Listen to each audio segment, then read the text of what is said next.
My name is Dr. Alexander Michels from the Linus Pauling Institute, and I'm here today with a special video in honor of Linus Pauling Day. On February 28th, the Linus Pauling Institute is having a special open house in Corvallis where you can learn more about our research and outreach programs and hear about the life and legacy of Dr. Pauling. And as part of that, we're having a special guest. Chris Petersen from the OSU Libraries is going to come to our event to talk about his new book, Visions of Linus Pauling. I recently did an interview with Chris Petersen about this book. As a special Linus Pauling Day surprise, I'd like to give you a small snippet of that interview. Here it is.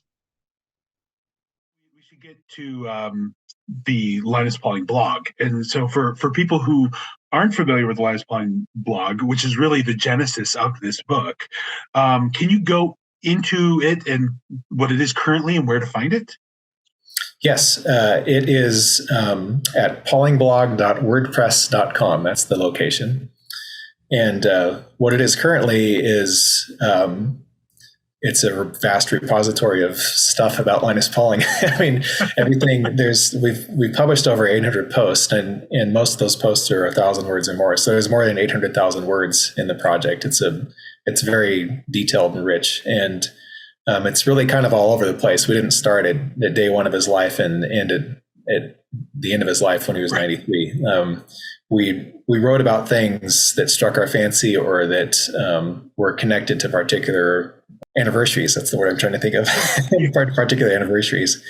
But everything is tagged and categorized. So using those links for the categories of the tags, you can aggregate content in those ways. And of course, search is a great way to navigate it as well. But it's a huge project, and it started in 2008. It was very active until 2021.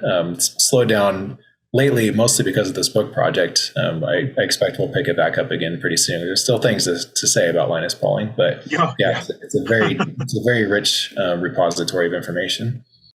So as you mentioned in the intro to the Linus Pauling blog was first created in response to the Linus Pauling postage stamp being released, and it was kind of a promotional activity for that release. And it sounds like it morphed quickly into something more. Can you talk about those first days of the blog and why it shifted? In 2008, the Postage Service released a series of stamps honoring United States American scientists, and Pauling was one of them. And so we're like, this is a kind of a big deal. We want to try to do something to spread the word a little bit more. And I'd been thinking about a blog anyway for other purposes. And I thought, this might be a good reason to get this going. So we started to do a little bit of research and settled on WordPress. And we decided that the first set of posts would be about the event, letting people know about it, covering it. We took photographs. And interestingly, this was not the first or even second or third time that Pauling had a postage stamp made in his honor. So we actually did a little bit of historical mining and writing about the history of Pauling and postage stamps. And so that was the beginning of it. But after that, what do you do? And I always had in my mind that this was a nimble space. It wasn't these giant research-heavy websites that we were creating. This is a nimble space. And so it put us in a position where we could start thinking about things in a more nimble way. Mm-hmm. And so we begin with the postage stamp. The second kind of phase of work with the blog was taking those big websites that I mentioned and using those as kind of our source of content. So, for example, we have a website on the nature of the chemical bond, and there's a narrative that was written by Pauling's biographer, Thomas Hager, and lots of primary source materials on there to illustrate the narrative and provide extra insight into it. But the narrative only touches on certain of those primary sources. There's a lot more there than what he actually spoke to in his narrative.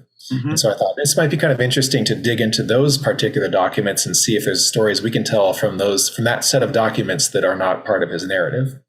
So that was the next phase, and that lasted for a little while. But then after that, we just decided, this is a space for us to do whatever we want. We can tell stories from anywhere in the collection. They don't have to be from these websites. And this is our space to do anything we want. And that's when things really started to kick into gear. And at that point, it was mostly me using my imagination about this is a topic that I'm interested in, and let's dig into it a little bit more. Or there was an anniversary coming up, Pauling did this particular thing 50 years ago. Let's take this moment in time to write it up. And that's how things really evolved from there. I spent a lot of time looking at the biographies of Pauling and finding things that I thought were interesting that weren't covered in depth, and thinking about, okay, this is something we can do. And then, so there were certain other occasions where we had topics that we got into that basically haven't been covered by biographers at all. And I feel like that was really a big strength of the project, of the blog project, and that kind of connected with the selection process that I went through for the book as well. Interested in learning more about the book? Come to our Linus Pauling Day event this week and hear from Chris Petersen himself. Or you can go to the Pauling blog and read about Visions of Linus Pauling. We're going to have more from Chris Petersen in the full interview coming out to you soon.